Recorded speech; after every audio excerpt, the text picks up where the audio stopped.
Bismillahirrahmanirrahim. Assalamualaikum warahmatullahi wabarakatuh.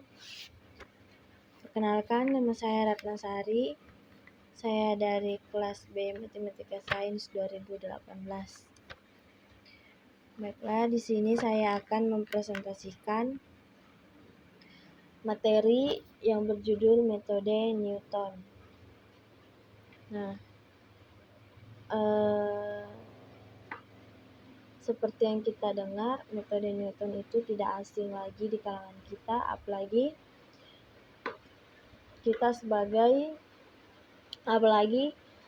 di jurusan Matematika Sains itu bukan sesuatu hal yang baru lagi.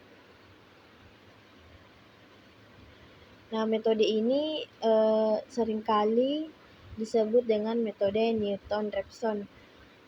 Nah, metode ini dapat digunakan untuk menentukan solusi masalah optimasi tanpa kendala, yaitu hanya memerlukan fungsi tujuan. Nah, lebih tepatnya lagi adalah di sini kita menggunakan masalah tanpa kendala satu variabel. Metode Newton yang akan dibahas menggunakan pendekatan kuadratik. Nah, di sini menggunakan pendekatan kuadratik. Untuk lebih jelasnya lagi, di sini saya menerapkan definisi dari metode Newton. Nah, metode Newton-Raphson. Metode Newton-Raphson adalah metode pencarian akar suatu fungsi fx dengan pendekatan satu titik, di mana fungsi fx mempunyai turunan. Nah, jika fungsi fx-nya tidak mempunyai turunan, maka kita tidak bisa menggunakan metode Newton-Raphson ini, karena memang diharuskan untuk fx-nya ini mempunyai turunan. Itu sesuai pemahaman saya ya, teman-teman. Dan apabila ada kesalahan, mohon dikoreksi. Oke, lanjut. Metode ini menggunakan pendekatan satu titik sebagai titik awal. Nah, metode ini menggunakan pendekatan satu titik sebagai titik awal. Di sini dia menggunakan pendekatan satu titik. Satu ya guys, satu bukan dua. Oke. Menggunakan pendekatan satu titik sebagai titik awal. Nah, jadi yang pertama kita lakukan adalah di sini kita menurunkan rumus metode Newton. Jadi rumus metode Newton ini kita turunkan dari deret Taylor atau ekspansi dari Taylor di sekitar x pangkat k. Di sekitar x pangkat k ini, x pangkat k ini berarti yang artinya suatu titik. Jadi ekspansi dari Taylor fx di sekitar suatu titik diberikan sebagai berikut. Bisa kita lihat bentuk dari pertama untuk menurunkannya seperti ini. Saya tidak perlu menjelaskan sedetail sekali karena saya pikir teman-teman sekalian sudah mengerti, karena ini bukan sesuatu hal yang baru untuk kita, karena sebelumnya kita sudah mempelajarinya, tapi ya kadang-kadang kita lupa. Baik, jadi tapi jujur untuk saya pribadi, saya melihat bentuk seperti ini, menurunkan dengan cara seperti ini, saya lupa ingat. Saya menjelaskan materi ini sesuai dengan kemampuan saya. Jadi seperti itulah. Nah, syarat untuk menentukan nilai optimum persamaan. Nah, syarat yang diperlukan adalah bentuknya itu seperti ini. Nah, Kenapa bisa seperti ini? Karena dari hasil penurunan tadi yang diambil sampai orde 2 maka diperoleh. Nah, itu teman-teman sekalian bisa dilihat seperti ini. Nah, selanjutnya kita akan menentukan rumus metode Newton. Untuk menentukan rumus Newton, langkah-langkah yang diambil itu seperti ini. Kemudian kita mendapatkan hasilnya, yaitu rumusnya X pangkat K ditambah 1 sama dengan X pangkat K dikurang F aksen dalam kurung X pangkat K per F double aksen dalam kurung X pangkat K. Nah, X pangkat K ini X pangkat K ini sama dengan nilai X0. Nanti kita lanjut di contoh soal. Nah, F aksen ini adalah di sini nanti nilai turunan pertamanya. Dan F double aksen itu nilai turunan keduanya.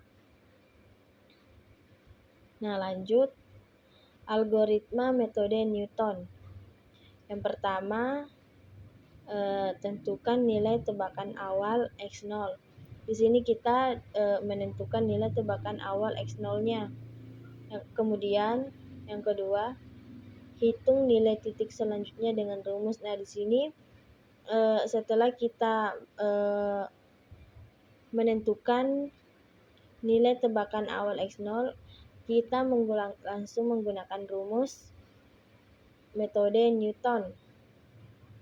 Kemudian yang ketiga, cek apakah yang ketiga kita cek apakah hasil dari rumus Newton ini nanti apabila lebih kecil dari epsilon, maka kita belum terpenuhi.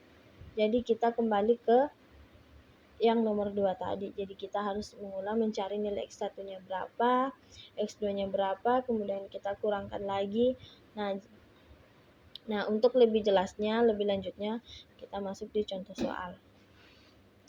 Nah, tentukan nilai maksimum fungsi berikut dengan menggunakan metode Newton.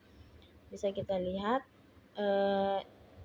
nilai fx-nya sama dengan 100 dikurang 24 per x dikurang 102x. Dengan nilai awalnya x0 sama dengan 0,25 dan epsilonnya 0,08. Nah, di sini x0-nya ini sama dengan x pangkat K juga. Nah, bisa kita lihat di sini kenapa bisa kok nanti ada yang bertanya, kenapa X-nya hilang? Karena di sini kita menurunkannya.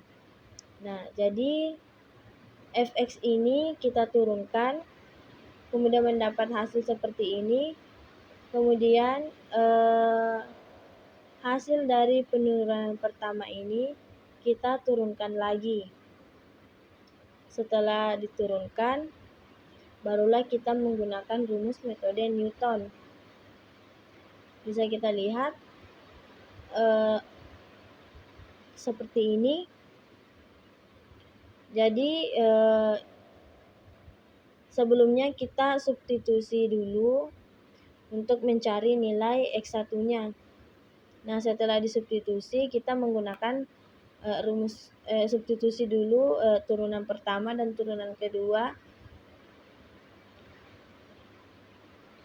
Setelah disubstitusi, kita menggunakan metode Newton.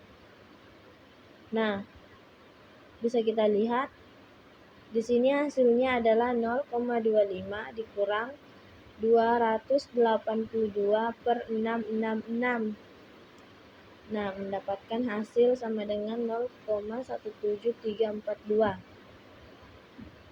Kemudian hasilnya ini kita kurangkan lagi dengan X0 yang tadi, karena kita ingin mengetahui apakah lebih kecil dari epsilon atau lebih besar dari epsilon.